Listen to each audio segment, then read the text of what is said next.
Hello everyone, welcome to our channel आनग education point. Myself Heena Thakkar. और आज हम लेकर आए हैं BCOC 134 यानी बिजनेस स्टैटिस्टिक के मोस्ट इंपॉर्टेंट टॉपिक, जो कि जिन भी बच्चों का एग्जाम 2025 के अंदर जून के अंदर या दिसंबर के अंदर होने जा रहा है, तो ये मोस्ट इंपॉर्टेंट टॉपिक है। बस आपको इतना करना है और उसके बाद आपका काम हो जाएगा। डेफिनेटली आप बहुत अच्छा स्कोर कर लेंगे। तो बेसिकली आज हम बात करेंगे बिजनेस स्टैटिस्टिक के बारे में।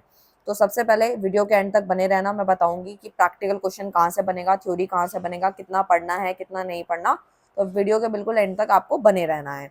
तो सबसे पहले जिन बच्चों ने अभी तक इसका कुछ भी नहीं पढ़ा, तो वो नोट्स जल्दी से जल्दी बाय कर ले, क्योंकि बहुत ही समरी में यानी बहुत ही छोटे नोट्स हम लोगों ने बना रखे हैं, लाइन टू लाइन बना रखा है। आपको बुक खोलने की भी जरूरत नहीं पड़ेगी अगर आपने नोट्स को पढ़ लिया तो।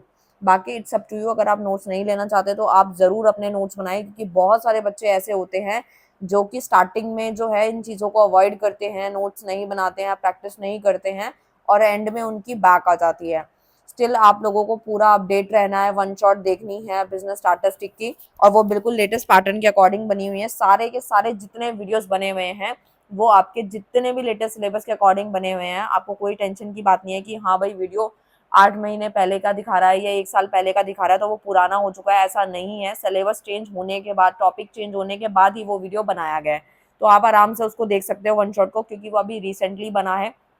अब हर जो सेशन में हर 6 महीने में एग्जाम्स आते हैं, तो हर 6 महीने में दोबारा से सारे सब्जेक्ट के ऊपर वीडियोस बनाना बहुत मुश्किल हो जाता है। तो जो सब्जेक्ट रह गए हैं वो हम जल्दी से जल्दी कवर करेंगे, और जो नए सब्जेक्ट एड ऑन हुए हैं उस पर हमारा काम चल रहा है, नोट्स प्रिपरेशन चल रही है, गेस्ट पेपर पे प्लानिंग चल रही है। सो बहुत सारी चीज़ें चल रही हैं, बहुत सारी चीज़ें होती हैं, बट आप आराम से वो वीडियोस देख सकते हो, वो बिल्कुल लेटेस्ट पैटर्न के अकॉर्डिंग ही है। तो आपको करना क्या है, ये मोस्ट इंपॉर्टेंट टॉपिक जो है इसको समझ लो और उसके बाद प्रिपरेशन करना स्टार्ट कर देना। तो सबसे पहली बात तो आती है बिजनेस स्टैटिस्टिक जून एंड दिसंबर की तैयारी के लिए। अगर हम बात करें तो सबसे पहला टॉपिक आता है स्टैटिस्टिक का। तो स्टैटिस्टिक की कम से कम आपको 2 डेफिनेशन याद करके जानी है।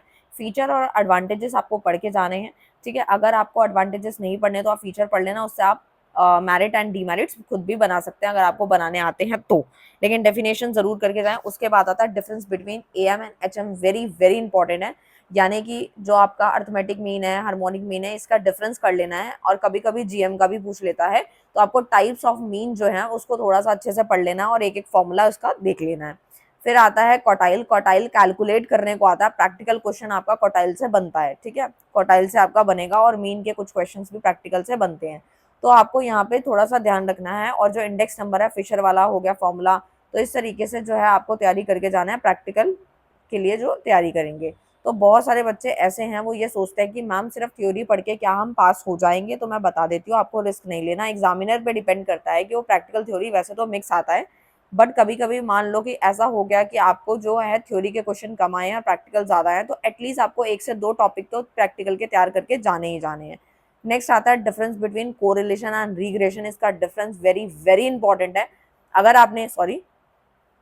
आपने ये पढ़ लिया तो काफ़ी क्वेश्चन इससे कवर हो जाते हैं। नेक्स्ट आता है आपका सेंट्रल टेंडेंसी के मेरिट एंड डिमेरिट।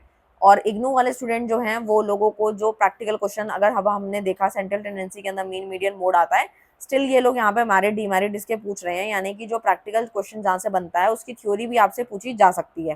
तो ऐसा नहीं है कि आप ये सोचें कि यहीं से सिर्फ प्रैक्टिकल बनेगा, थ्योरी नहीं बनेगी। तो थ्योरी बनने की भी संभावना है, क्योंकि अगर आपने वन शॉट देखा होगा तो आपने चीज़ें समझी होंगी, नोट्स वगैरह पढ़े होंगे, तो आप प्रैक्टिकल वाली चीज को भी थ्योरी की फॉर्म में बना करके लिख सकते हो, ठीक है। साथ में आता है एवरेज हो गया आपका, मूविंग एवरेज पूछा जाता है, क्वेश्चन इससे पूछा गया था।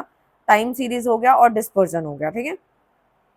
तो आपको मैं बता दूं कि टाइम सीरीज और डिस्पर्जन, अब आप बहुत सारे बच्चे ऐसे हैं जो ये सोचेंगे मैम आपने सारे टॉपिक तो बता दिए, बट स्टिल मैंने कम से कम करके डिफरेंस बताया लाइन टू लाइन वाले। और जो आपको मैंने अभी बताया टाइम सीरीज डिस्पर्जन जो बताया, इसकी एक एक डेफिनेशन आपको आनी चाहिए। डिफरेंस कर लो, मेन मेन पॉइंट्स पढ़ लो और फॉर्मुलेस देख लो, बस।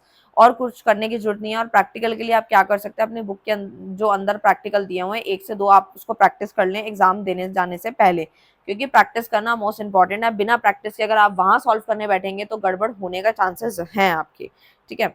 तो अगर आपने बहुत टाइम से प्रैक्टिकल क्वेश्चन नहीं सॉल्व किए, आप सिर्फ BCom ही कर रहे हैं और घर पे रहते हैं, कुछ भी काम नहीं कर रहे हैं, तो आपकी प्रैक्टिस रुक जाती है और गलतियाँ होने की संभावना बढ़ जाती है। लेकिन हाँ, अगर आप सीए कर रहे हैं, कोई अनदर कोर्स कर रहे हैं, डेली प्रैक्टिकल क्वेश्चंस करते रहते हैं, तो आपको इतनी टेंशन की बात ही नहीं है। बस आपको फॉर्मुलेस करने हैं, एक-एक क्वेश्चन हाथ से सॉल्व करना है और वहाँ पे आराम से क्वेश्चन सॉल्व हो जाएगा।